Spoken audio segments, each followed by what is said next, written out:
గంట సరిపోవంత ముద్దాటలో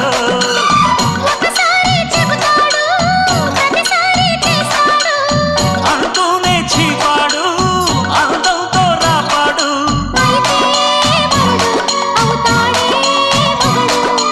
అసలే